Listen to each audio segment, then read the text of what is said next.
Hi hello மக்களே, just ஒரே ஒரு வாரம் தான், 7 நாள் வாயை லைட்டாக கட்டினேன், ரொம்ப கட்டலை, அதாவது காபோட லெவலில் கட் பண்ணேன். ஓகே, இது சிக்கன் ரைஸ் தான்.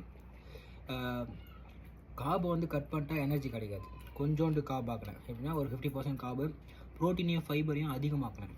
ஓகே, லைக் க்ரீன்ஸ், காய்கறிகள் இந்த மாதிரி அதிகமாக்கினேன். பாடி வேறு லெவல் லுக்கு ரிவீல் பண்ணியிருக்கேன், மறக்காமல் அதையும் பாருங்கள். சாப்பிட்டு போடுற வீடியோ மட்டும் பார்க்குறீங்களா, ஒர்க் அவுட் பண்ணுற வீடியோ பார்க்கவே மாட்டீங்க. நீங்களே போய் செக் பண்ணி பாருங்களேன். சாப்பாடு வீடியோக்கெலாம் வியூஸ் பிச்சுக்குது, ஒர்க் அவுட் பண்ணுற வீடியோக்கு சல்ப் எடுக்க மாட்டேங்குது. உடம்பை குறைக்கணும்னா சாப்பிட்றது மட்டும் இல்லை, அதையும் கட்டணும், ஒர்க் அவுட்டும் பண்ணணும், ரெண்டுமே சேர்த்து பண்ணால் சூப்பராக இருக்கும். ஓகே, ஒர்க் அவுட்டும் பண்ணுங்கள் மக்களே. ஓகே, உழைப்பதே உண்பதற்கு, உண்பது செரித்தது போக மீதம் உள்ளது சரிப்பதற்கு ஒர்க் அவுட் பண்ணுங்கள், மறக்காதீங்க. ஓகே, லவ் யூ மக்களே.